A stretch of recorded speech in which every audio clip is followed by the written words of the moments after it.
Mga kapuso, Archdiocese of Haro na plastar na ang schedule sa mga misa kag religious activities sa kapiyastahan sa Nuestra Señora de la Candelaria sa Pebrero 2. Ini ang gintutukan ni Kim Salinas. Tagsa ka Pebrero 2 ang tuig.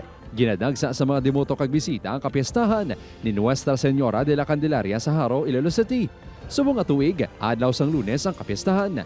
Sa kapiyastahan, isa ka solemn pontifical mass kag pagbendisyon sa mga kandila ang hiwaton las 7 sang aga sa Haro Metropolitan Cathedral nga pangunahan ni Haro Archbishop Most Reverend Midifil Billones. Tak na alas 5:30 sa hapon, solemn concelebrated mass ang hiwaton nga pangunahan ni Most Reverend Ruben Labajo, Bishop sang Diocese of Prosperidad sa Agusan del Sur. Mag-aumpisa mga misa sa Haro Cathedral alas 4 sa aga. Magluwas ni may mga misa man nga hiwaton sa St. John Paul II Gym sa kilid sang Cathedral halin las 4:30 sa aga. Samtang ang bunyag, ipatigayon sa La Isabelita Hall. Isa man ka solemn vesperal mass ang hiwaton sa Pebrero 1, las 5 sa hapon. Pagasundan ni sang rite of coronation sang imahe sang Candelaria sa balcony sang Cathedral.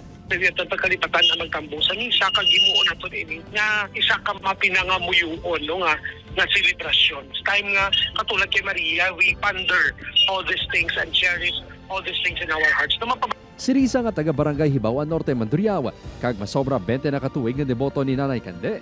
Sigurohon gid kuno nga makatambong sa misa upod ang pamilya. Tungod sa pagtuo, sir, sa pagsalig sa iya kag sa gapangayo man kami sang bulig nga sa protection sa pamilya kag sa tanan. Samtang naplastar na ang food kiosks kag peryahan sa Barangay Benedicto Haro.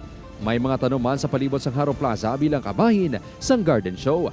Balantayan man sa Enero 30 kag 31 ang preliminary kag coronation night sang Miss Haro 2026 nga plano hiwaton sa Haro Plaza. Expected na mo na sa February 1 kag 2 damo kina makadto dira no.